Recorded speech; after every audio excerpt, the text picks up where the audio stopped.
Welcome to the Parenting Aces podcast. We are in season 10 and we are part of the Tennis Channel Podcast Network. So happy to have you join us.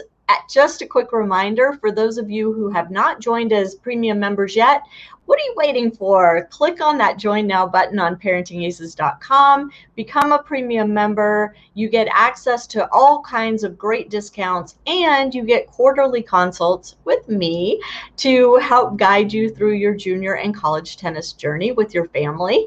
Also, we've got a shop now on ParentingAces.com with some fun merch. So if you're in the mood to do a little shopping, why not do it at ParentingAces.com? We'd love to have you rocking our merch at your next tennis event. So this week's podcast is one I'm really excited about. I am going to be chatting with my son's BFF. He's going to kill me for saying that. His former roommate and teammate from Boise State. And this guy lives in Auckland, New Zealand, came to the States to play college tennis and has a really interesting story and interesting journey. Jack Heslin has become part of our family as a result of rooming with and playing tennis with my son, and we just absolutely adore him. And so I'm so excited to bring him on the podcast and let you hear what his journey was like. So without further ado, let me get Jack on the stream. Jack, welcome. So excited to see you and so excited to chat with you. Yeah, morning, Lisa. Or I should say afternoon. It's morning here in New Zealand. But yeah, excited to be on the podcast as well. And yeah, looking forward to diving into it and my experience with college. So yeah, thanks for having me. Sure. So let's kind of start at the beginning. How did you first get in tennis and what first got you started playing the sport? Well, for me, I mean, I grew up in London, so we had access to a bunch of different sports. Both my parents grew up playing tennis as well as a bunch of other sports. So for me, it was more, I think I did about 6 or 7 sports. I just kind of fell into tennis based on the fact that it was probably the thing I was best at, maybe the thing I most enjoyed when I was younger. I think that individual piece as well, where it's an individual sport, you can kind of go out there and it's you at the end of the day against someone else rather than relying on a team, which I seemed to enjoy when I was younger because I was very competitive. So yeah, just kind of fell into choosing between, tennis, cricket, and I guess rugby. So just fell into tennis, and ever since then, I've pretty much been playing since I was 5 years old, which resulted in me going to States and still playing to this day. And it's been a family affair in the Heslin family. It's not just you, but your brothers too, right? Yeah, so I have 2 younger brothers. One of them, Tim, actually joined me at Boise State for a year, I think the year after Morgan left. So yeah, we've all been very sporty as a family growing up. And yeah, we all played tennis. My mum plays tennis. Even my granddad plays tennis probably about 6 days a week. So yeah, very tennis focused family. And I guess that was, another reason why I got into it at such an early age as well. So your junior tennis years, you spent mostly in London, or were you in New Zealand during that time too? So I would say for my junior tennis that I remember, it was probably most in New Zealand. I think we moved when I was about 11 years old over to Auckland, New Zealand. So before that was just kind of doing, pretty basic, junior tennis, I guess you'd call it, in London, but then kind of moved into tournaments and I guess playing a lot more when I moved to New Zealand. We had, easier access to courts. I knew quite a few people in the tennis circle.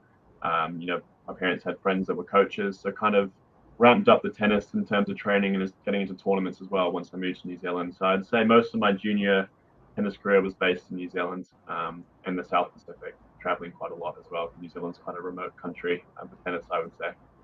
So when you turned 14, did you start playing the ITF circuit? When you talk about travel, is that what you mean? Yeah, so I think it's 14 you can start playing, or 13. I can't remember now, but yeah, I think my first tournament I would have been about 14 years old. I would have been in Auckland, New Zealand. We have about 4 ITF tournaments a year in New Zealand, which seems like a lot to I guess non-tennis players, but it's very limited. I think just for a year. So a lot of it's traveling around to the islands like Fiji, Australia, New Caledonia even. So I got to see some cool places. I guess that's what you need to do as a tennis player from New Zealand. You need to travel to get those points up, to get recruited, to get noticed. So yeah, I think that's the main reason that brought me into traveling with tennis, and it's something you just need to do if you want to get to that next level in the States, especially. Yeah. And so at what point did you decide that playing college tennis in the States was something that interested you? How did you even know about college tennis? I think from that perspective, college tennis is kind of the be all and end all from New Zealand, really, unless you're at that elite level from a young age, like Cameron Norrie, for example. But everyone else, their kind of goal is to go to America. They want to get out of New Zealand. I think New Zealand's quite limited in terms of their tennis advancement. You kind of get to an age where you leave high school and there's not much out there in terms of tournaments, in terms of funding. So from my perspective, it was just about going to college from, a very young age, even 14, 15. That was my goal. My goal was to go to ITFs, build up points, get a scholarship to the States. First of all, just to move away from home. I thought it would be great to have that experience to move overseas, do my degree as well as playing the sport that I grew up playing. And yeah, so I'd say that was kind of the main driver or motivator behind me wanting to go to college. And it was always something in the back of my mind since I was, 14, 15, started playing tournaments competitively. And yeah, I think the coaches in New Zealand push that a lot as well. They have good connections. We have good recruiting companies based in New Zealand that have good contacts over there. So it's always kind of ingrained in everyone's mind, I would say. A lot of my friends I grew up playing tennis with in New Zealand did the same journey. They went to the States. It's not like you just stop playing at 18. A lot of people just go on. And I think New Zealand or Kiwi tennis players are kind of not sought after in the States, but I think they have a good reputation over the years, just based on some good work, I guess, previous people did from New Zealand tennis wise. So, yeah, I think it's just a conversation that I've had with previous college players that went before me, previous coaches, and was something I'd always been interested in from very young age, like I mentioned. Mm-hmm. And how did you figure out where to come in the States? Had you traveled to the States during your junior tennis journeys? Did you come over for any of the ITFs here? Or were you just kind of stabbing in the dark and trying to figure out where it would work for you to come? I mean, I went to the States when I was about 14 just for a 2 week kind of holiday / tennis camp. But yeah, aside from that, I had no idea really about how the whole recruiting process worked, about which state was best, about which division was best even. So it was a very big learning curve for me, big learning process. I think I was fortunate enough to have, a few friends that were going through the same process at the same time. My parents were very helpful, had coaches that, had sent kids to college before, had a few contacts over there. So for me, I think it was just, yeah, completely new. I knew nothing about, which state to go to, which school to go to. I mean, I couldn't have told you the difference between, the University of Tennessee or the University of, Northern Alabama, for example. I just had no idea. So, yeah, it was a great learning experience for me. And I think my first year over there was similar. I didn't really know what to expect or how to kind of, go about the whole tennis college experience. Whereas I know the American kids kind of grow up with that, surrounded by it, in fact. So, yeah, for me, it was all very new, but at the same time enjoyable to do something completely, out of the comfort zone and something I wasn't familiar with. So when you were going through recruiting, were you reaching out to coaches yourself, or was your coach doing it? Staff? How involved were parents? Talk us through a little bit about how your recruiting experience went.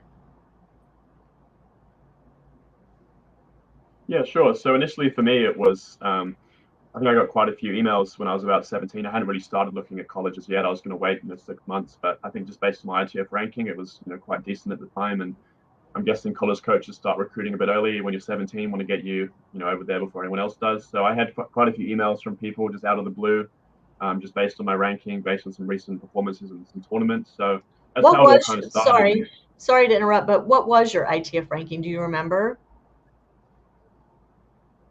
Uh, I think it was about 290 or something, 295, just under 300 at the time.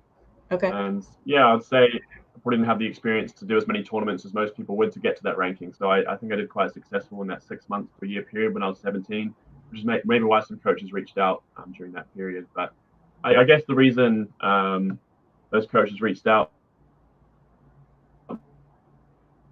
helped me as well with the recruiting process. I could look at those schools, I kind of get a feel about which coaches were recruiting, how they recruited, their recruiting styles.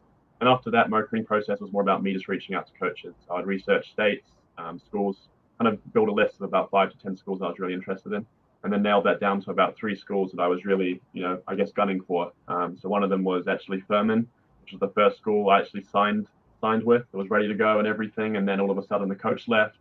I wasn't too comfortable about going in with the new coach, so I ended up just getting Tennessee based on the fact that the Furman coach knew the Tennessee head coach. We had quite a lengthy conversation over a couple of weeks, and yeah, I just resulted in starting in Tennessee, I think, in the fall of 2016.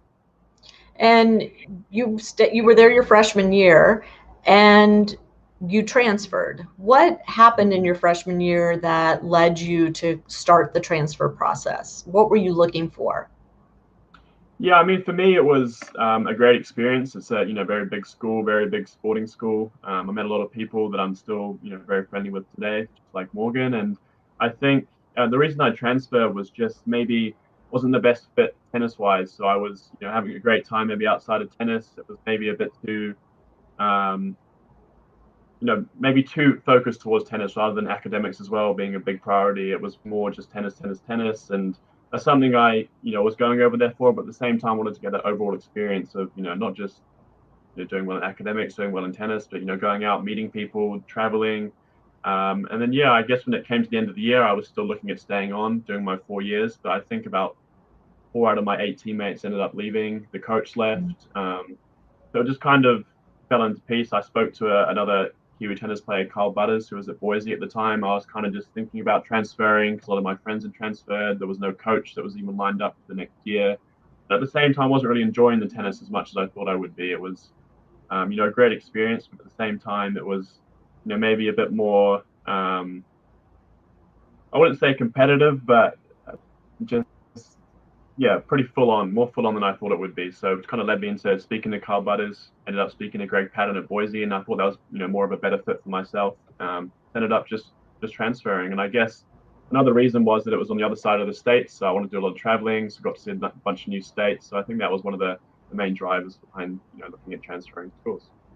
And I think you bring up an interesting point that, when you go, both schools you were at are Division I schools, but Tennessee is, like you said, a very big sports school. It's in, Southeast, big, big, big football area. Sports are huge in those programs. And so being a tennis player in a program like that is a little bit different than going to a Boise State where it's considered a mid-major school. The tennis is Mm-hmm. still very important and there's a focus on it, but I think there's more balance to be found in the mid-majors. Do you agree with that? Yeah, I'll definitely say that. And I think just the way Greg Patton kind of ran the program, it was, very focused towards not just tennis, which obviously it was. We were going there for tennis, but it was also a big push on like academics, enjoying yourself, having fun with your teammates and, traveling, doing what you wanted to do while you're over there. Because a lot of us were international students. That was all new to us. He respected that. I think he had a lot of experience based on raising people outside of America as well as in America as a coach. So, I think that's definitely something I'd agree with. It's maybe still very intense playing college tennis at any Division I level, but I guess perhaps less intense at Boise State. And like I mentioned, just more time and more I guess direction from the coach to focus on other things outside of just tennis all the time, which is something that I really found a good aspect about Boise State, to be honest. When you were recruiting before you came to Tennessee and then when you were deciding to do the transfer, how important was the coaching situation to you? How important was the level of academics at the school? How important was the level of tennis, like, the ranking of the program? Can you kind of put all that in perspective for us? Yeah, no, definitely. And I think in terms of the ranking for tennis, I mean, Tennessee is obviously a very, famous tennis school. We were, highly ranked, had some great players come through Tennessee. So I really enjoyed that aspect of it being at, I guess the highest level in the SEC conference. But at the same time, I wouldn't say that was my main priority about college. I'd more want to get a really good degree. I think both schools are great academically. So it wasn't about which school I was at, but it was more just having a better balance, I'd say, in terms of having more time to focus on each of those three areas, whether it be academics, tennis, or just even going out with friends for the weekend or traveling away for the weekend. I just found that it was maybe a better balance for me at Boise State. It could have been led by the coach, by the teammates, but I think it's very important to make sure that you're surrounded by the right people. I think sometimes when there's a coach that's mainly focused on one area of those three that I mentioned, it can lead to people leaving, like I mentioned at Tennessee, or people not being as happy as they should be in a college environment. So at the end of the day, you're going over there not just tennis and academics, but have a good time as well. So I think Boise State, for me personally, did a lot better job in just making it more personalized to those three aspects and really allowing me to experience the whole college experience I thought it would be. before going over there during my first year. Looking back now, do you think there are questions you could have asked that would have led you to Boise first? Or do you think going to Tennessee first was kind of a necessary step, like you needed to kind of go through that process? Yeah, I mean, I think for me, I'm very happy with my process that I followed. I'm glad that I got to go to Tennessee for a year and then go to Boise for 3 years. It was completely different experiences on both accounts. It allowed me to experience two completely different universities, two different states. I mean, you're in the South for one, which is a bit of a culture shock coming from New Zealand, and then you go into the Boise State in Idaho, which is also, a lot different from not just Tennessee, but New Zealand too.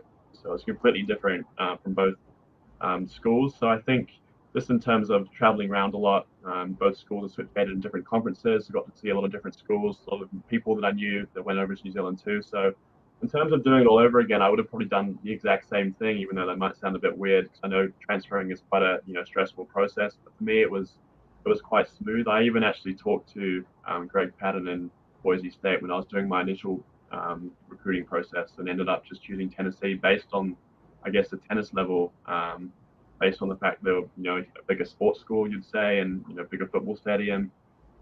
So yeah, I think that was the main reason I just chose Tennessee at the time, even though I did have an offer from Boise State prior to that too. So yeah, I mean, it's interesting because some people would say, why don't you just go to Boise State, do the 4 years? But for me, it was the fact that I got to experience both cultures, meet a lot of different new people as a result of that. And yeah, I think it was quite a unique college experience going from one end of the country to the other, two completely different schools. But yeah, I'll do it all over again for sure. Yeah. And I mean, I think a lot of people look at college tennis and the transfer process as kind of a failure. Like if you have to transfer, that's because you've made a poor decision or it's a failure. But as you're explaining to us, that's not necessarily true. Mm-hmm. Things change, people change, your desires change, what you want out of your college experience changes. My son did the same thing, started at Santa Clara, transferred to Boise State. Thank goodness, met you. But, Mm-hmm. I don't think he would say, looking back, that that was, a failure. It was Mm-hmm. part of the whole journey, right? Yeah, no, definitely. And I think some transfer processes are a lot smoother than others. For me personally, it was quite difficult with the whole academic transferring side of things. I had to do a lot of different credits and that I'd already done. So that was quite stressful. I had to play catch up essentially each semester, do one extra class. I think Morgan was the same as well. So Mm-hmm. I think that's something that could be maybe improved with the whole process, because at the end of the day, you're transferring schools. It shouldn't be, an issue of transferring academic papers where you've done the exact same class, which I found, quite difficult, because you're going to a new school, new people. You don't want to be, stressing about having to do academics all over again, and playing catch up, especially being an international student too, where it's all completely new. It's a new academic system, something you're not used to. So for me, that was probably the biggest challenge, was just not having all my credits in place when I got to Boise, a new school. It was like starting fresh almost, which is good, but at the same time, you want to have that, those credits to make sure you're not just playing catch up and spending an extra, 3 hours a week just going to class when it's already a pretty hectic schedule, Right. tennis and fitness wise. So speaking of the hectic schedule, do you remember like what your day looked like at Tennessee versus what your day looked like at Boise? Can you compare the two of them? Yeah, I mean, I'd say the tennis and fitness at Tennessee was probably about the same. I can't remember what the hours are now, but I know each school was only allowed to do a certain amount of hours each week. Right. So I think we covered both of those hours the exact same at Boise and Tennessee. But Tennessee, I would say, was probably a lot more intense, which I enjoyed. It was very challenging. The workouts are very intense, very early morning. Training was long, and yeah, I'd just say, like I mentioned, more intense. Whereas at Boise State, it was more, we would do the hours, it would spend time stretching, not joking around, but, spending some extra time just with the team, playing a few games, which I think is great because it builds the culture in the team. So I think, both were completely different. But at the same time, I think there's no right way to do things. At Tennessee, it was great because it was intense. It was, pretty full on with the coach there. And I think everyone on the team was, you know, at that level where they wanted to go pro. I think at Tennessee, whereas Boise State, people were more there to, do well in the college experience, but kind of maybe stop after university. So I think it was just a different level altogether. But my schedule was very similar in terms of the hours I was doing each week. I'll just say maybe more early mornings at Tennessee and maybe a few more difficult runs and fitness wise. But aside from that, it was very similar in terms of my schedule and hours I spent doing tennis in relation to academics. Got it. What was your major in college? What was your focus? Yeah, so I mean, I went over there and had no idea what I wanted to study, to be honest. So I started off doing, I can't even remember what I started doing, some silly degree, but I think I ended up doing a double major in business administration and management with a minor in marketing. And yeah, I just kind of fell into that, to be honest. Even in my last semester, I wasn't sure what I wanted to do after college or even what I wanted to graduate in, but I just kind of fell into it. A bunch of my peers were doing that, and yeah, I guess it was just a business degree in general, and I wanted to focus on. So yeah, it was just something I fell into, like I mentioned, but yeah, enjoyed it at the same time. It wasn't too much of a challenge considering a lot of my friends were doing the same degree. So it was great to be in a team that, we kind of feed off and then make sure we're all on the same page and going to class, doing all the right work we needed to do. Right. So after graduation, your tennis wasn't over, unlike a lot of college tennis players who either they're done with competitive tennis once they graduate undergraduate, get their degree, or they're moving into the pro tour.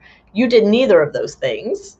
You Mm-hmm. picked up and moved to London and went to graduate school and continued to play tennis. So can you talk a little bit about that decision to Mm-hmm. continue with your postgraduate studies and postgrad tennis? Yeah, so for me, I never really intended to go professional. I don't think, I was ever at that level. I was kind of honest with myself from an early age. I wanted to just go to college, get my degree, kind of get a free education and then, move countries, like I mentioned at the start of this, podcast, just to have a new experience, meet new people, get out of New Zealand for a bit. But after college, like you mentioned, I was actually supposed to go into a graduate program at University of Nottingham in the UK, but ended up not doing that. So, yeah, I was planning on going there for tennis, doing a 2-year master's program, finishing, my studies as a whole, but also playing tennis for the university. It was going to be a lot more social, which I was looking forward to. It was just 3 days a week. If you travel, I think twice a month or something. But yeah, decided not to do that just based on the fact that, I wanted to kind of get out into the working life a bit more. I was in London at the time, whereas I didn't want to move up to Nottingham. And yeah, maybe also I wasn't really too keen on playing tennis at that stage as well. So I opted out of that program at Nottingham and just started working, playing a bit of tennis, maybe like once or twice a week. But yeah, didn't actually end up going to that graduate program in the end. Okay. And then at what point did you make the decision to move back to New Zealand? I think it was September last year, pretty much just due to COVID. It was, yeah, not the best in London, like I'm sure most people know. So, yeah, I was planning on staying in London for, 4 or 5 years, but decided to come back to New Zealand in September last year, and I've been here ever since. So I think I'll, eventually go back to London at some stage. But yeah, for the time being, just, yeah, back in New Zealand where there's, zero COVID. I know London's a lot better now, but I think it was the right decision to make at the time, just based on the fact that a lot of my friends had left London due to COVID, wasn't much going on. I was working from home, and you hadn't seen my family in a while as well. So just thought it was the right time to come home for a bit. And are both your brothers home as well? Yeah, so my younger brother, like I mentioned, he went to Boise State with me for a year, ended up transferring as well. So yeah, parents have to deal with a lot of different, paperwork and, two kids transferring schools, different states. So he went to Alabama, University of Northern Alabama, I think it was, for his last 2 years. And he just graduated this year. So he's come back, I think, about a month ago. So we're all home now for the first time in, I think, 6 years altogether, which is great. So I want to segue a little bit and talk about how you have kind of parlayed your tennis experience into your life experience with your job and, how tennis kind of played into all of that. Yeah, definitely. I think from a young age, tennis teaches you to be competitive. It teaches you some great life skills, from my opinion. So at times I think it's a tough sport to play. You might get sick of it, like I did for a year or two at college. But overall, I think it teaches you so much. I mean, just the fact that you get to meet so many people. I've got friends all over the world because of tennis. Places to stay all over the world. But more than that, you're out there, on yourself. You're out there by yourself. There's no one else out there, holding the racket. There's no team. There's no one to pass to, like in soccer, for example. It's all just you at the end of the day. So it's tough, but at the same time, it teaches character. I think it's competitiveness. It's just being able to overcome challenges. You're playing for a team as well, so it can be quite stressful at the end of the day when it's just you. Sometimes it can just come down to your match at the end of the day. So it's something I've incorporated into my working lifestyle. It's helped me manage my time very well, I think. And I guess the main aspect that I kind of got out of tennis was just the social aspect. So being able to talk to people from different cultures, being able to fit in with people from all over the world. Just because tennis is a very international sport, so at every tournament there's people from different backgrounds, different cultures, and I'd say that's given me the ability to talk to people in different walks of life essentially, and meet people in different walks of life too. So it's something I'm glad I grew up playing, and like I mentioned, you can get sick of it sometimes, like I'm sure everyone does with their sport that they're focused on. But it's a great experience for me personally, and I'd recommend getting into tennis if you're at a young age and everything, because it does teach you those life skills that I think are very important. I'd like to touch on that statement that you get sick of it from time to time.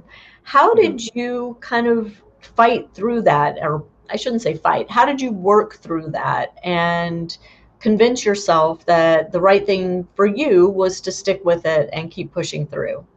Mm-hmm. Yeah, I mean, for me, it was never like, I thought about giving up. It was more just, it gets quite, full on at some points. You might have full course load, especially towards the end of your college career when you just focus on getting your degree. It sometimes seems very difficult to, wake up early each week, each morning, do, 2 hours, 3 hours a day on the tennis court. When you've been doing that for so many years, it can just get a bit, not repetitive, but just, I guess it's a bit challenging to be motivated at times. So it was never something I considered just walking away from. I was always very set on, continuing to play, do my best for the team, no matter what the situation was with me personally. It was always about just going out there, making sure I finished my degree, finishing my tennis, and then wanted to stop early.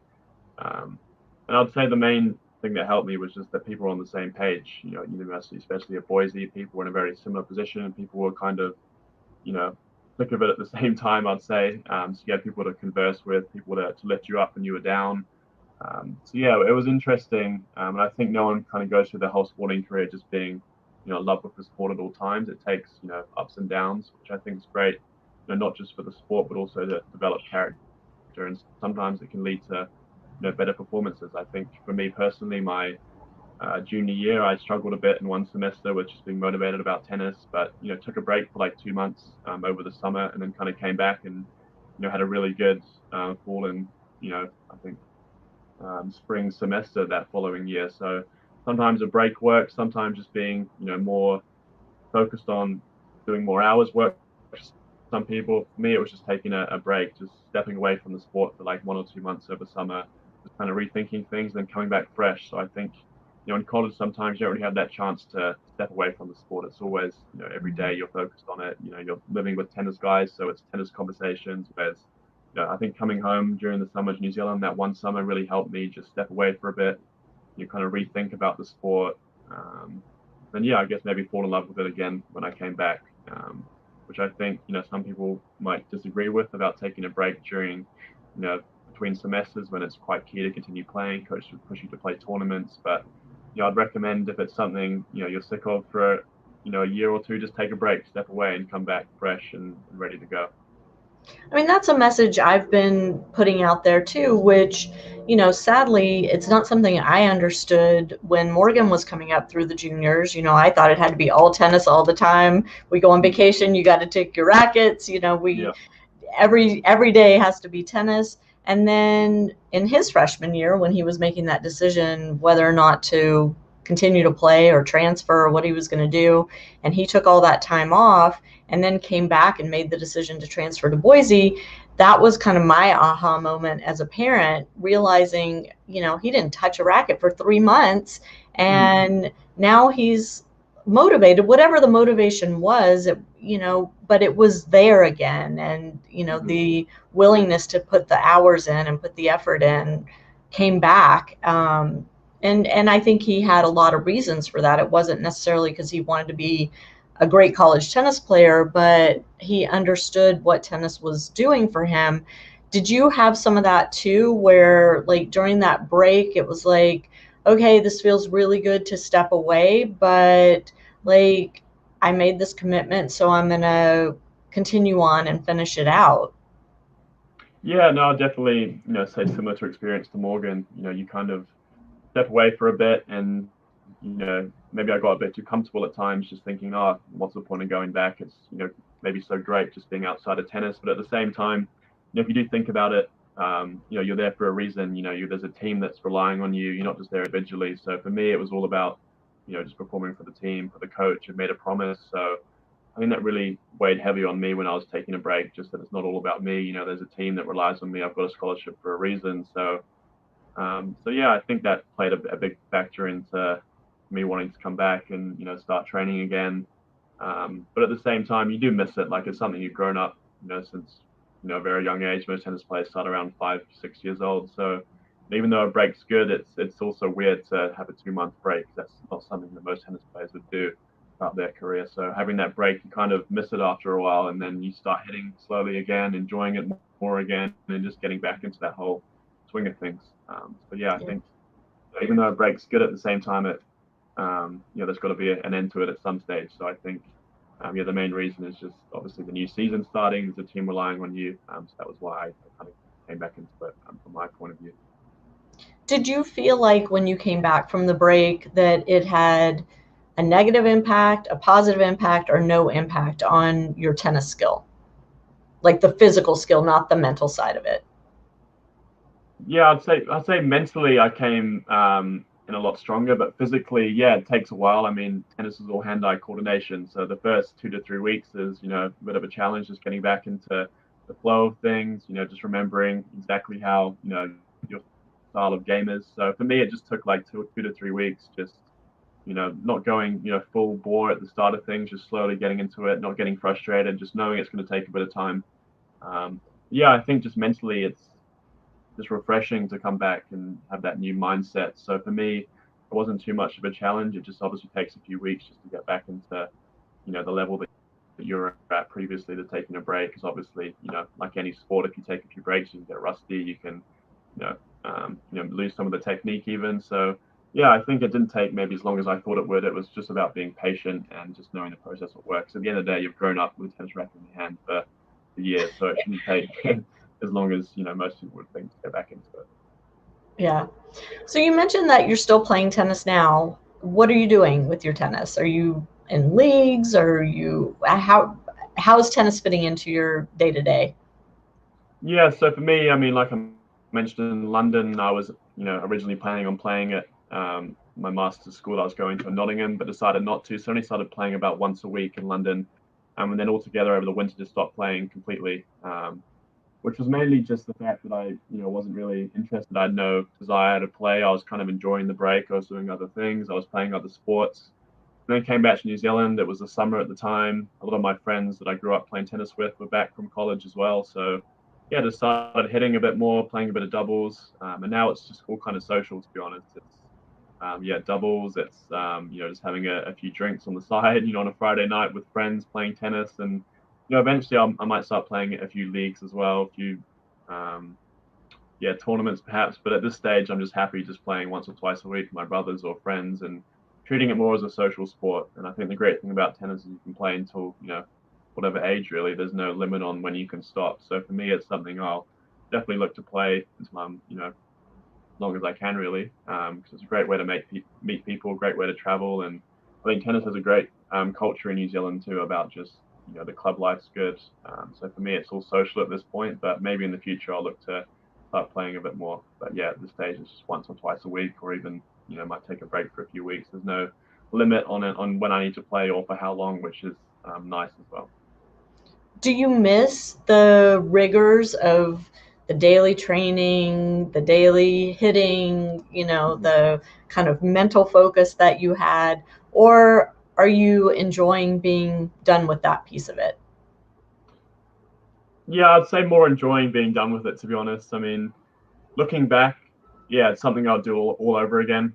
Just based on the people that I met, I really enjoyed, the team matches, especially how competitive they were. Just traveling to different schools, playing, some guys at a high level. And I think just the college experience and the college matches is a great experience for anyone, no matter what sport they're playing. But I think tennis is also very enjoyable. It's you get good crowds. It's very unique on which school you go to, the conferences. It's all very different from tennis in New Zealand. It's almost a different sport, college tennis, than tennis in New Zealand. So I really enjoyed that aspect of things. But at the same time, you can only do it for so long. 4 years is a long time to do that day in, day out. So at this stage, I'm more enjoying just being done with it. But yeah, definitely look back fondly on some of those times, some of those matches. I'd say mostly enjoying being done with it all, and happy with where I'm at, and the process I followed for my college career for sure. One of the things that I hear quite often from people out in the adult world is that they love recruiting college athletes to work at their business, their office, whatever it is. Did you find that being an American college athlete was an advantage to you when you were interviewing for jobs? Did it come up in your interview process at all? Yeah, no, it definitely came up. It was probably the biggest talking point. I mean, it's pretty clear on a CV, and I guess it's unique as well. A lot of people that are applying for the same job wouldn't really have the opportunity to have that experience, to put on their CV. So I think it definitely stands out with a recruiter or whoever you're talking to, whatever company it is. So for me, I think it helped me a lot with my recruiting process getting into my first job. I know I was going up against people that had, maybe a lot better academics results than me, better degrees, better schools they went to academically. But I think recruiters really look for people that were in sport. You can kind of come across as an interview as being a team player, someone that's competitive, doesn't like to lose, which I think is something that can transfer into a job as well. So for me, it definitely helped for sure in both London and New Zealand, where I am now. I think people look upon that fondly. It's something that you've gone out, you've obviously shown you can be comfortable in a new environment. It's something that you need to obviously be able to manage your time really well. So they can all transfer into jobs, I think, especially. So I think if you're planning on going to college, it's definitely something you can transition to decently into a work life as well after you've graduated, from my experience. Do you remember specifically conversations that you had during your interviewing process with jobs that, like, what kind of things were they asking you about your tennis experience in college? Do you remember? It wasn't so much about my tennis experience. It was more about, most interviewers kind of asked you a question about, if you give me an example of this or example of that, what would it be? So like one of the questions, for example, was, can you give me an example of, when you had to deal with something that was a struggle, you had to kind of, come over that adversity or something like that. And I think most people would just give an answer that was, quite generic based on the university experience without sport. Whereas if you can come across as, being at sport in the States, you can come across differently to a recruiter. So for me, it was just answering those questions just truthfully and honestly about my, college sport experience. And obviously, I think it stands out to be quite different for the person you're speaking to that's interviewing you compared to the previous candidates they've spoken to as well. But yeah, I think it's all just about relating it back to not just all sport at the end of the day. It's about how you can transfer those sport skills, those life skills you've learned from whatever sport you're playing into the academic or work life as well. Do you feel like that you always had this ability to speak? I mean, you're so articulate, you're so easy to talk to. Is this a skill you've developed, or did you kind of come into the world with that skill set? No, I wouldn't say I came into the world with that skill set. I mean, a lot of it was growing up. I think my parents have been great in terms of building us as characters for all my brothers. But it's mainly just been I guess even down to tennis, just traveling a lot, being away from home at a young age, just having to be a lot more independent, maybe than some kids. I'm not sure, but yeah, I think for me, I mean, I've spent a lot of years away from home at a young age, so meeting new people from different backgrounds. I've got friends like I mentioned all over the place that are completely different from people you grow up with when you're young. So for me, it's about just learning those social skills from different people, different environments, and obviously being out of your comfort zone. I think that's a big thing that I'll always push for myself and friends, as well as hopefully kids in the future. But just being out of your comfort zone is a great thing. I think it teaches you to not just have good social skills, but also just I guess just go out there and improve on some things that you would have thought about being nervous towards at the end of the day. So yeah, I'd say it was mainly down to the fact that you're out of your comfort zone, you're away from your home for quite a while, and you're meeting new people all the time. So you're kind of enforced into that culture and forced into speaking to people from all walks of life. If you were talking to 12-year-old Jack, what advice would you give him? That's a great question. Oh, thank you. I don't know. I mean, I would I would definitely encourage myself just to keep going with the tennis and whatever I was doing at the time, just to keep pushing forward and trying to be the best me that I can be, whether that be with my tennis or other sports or other academics. But yeah, I mean that's a good question. I'd say mainly just keep doing what I'm doing. Listen to my parents was the main thing. I think my parents helped me a lot with my recruiting process. So I think it was about maybe just trusting them even more than I did at that stage of my life, and just kind of understanding that things will play out at the end of the day if you do focus on them. If you do work hard, things are gonna fall into place if you do the right things. So trusting the process, and trusting the people around you are the main things I would tell myself, I think, when I was 12 years old. So you mentioned Tim, your brother, who also came to the States to play college tennis, and I had the pleasure to meet Tim as well. Mm-hmm. How much of an influence do you think you've had over Tim in terms of his tennis and that decision to come to the States too, and his whole experience, and now being back in New Zealand together? Mm-hmm. Yeah, I'd say, I mean, he was very similar to me, wanted to go to college from a young age. I mean, I guess followed in my footsteps. He's about 3 years younger, so was always a few steps behind. But I think it was great because he got to see, which direction I was heading in. He got to learn from my college experience. And yeah, I think, like I mentioned at the start, most New Zealanders are just set on going to college. It's something that's ingrained from a young age. Just college is the next level. College is the place you want to go if you want to keep developing, keep playing your tennis. So yeah, he ended up coming to Boise State, I'd guess, because of the relationship I had with Greg Patton.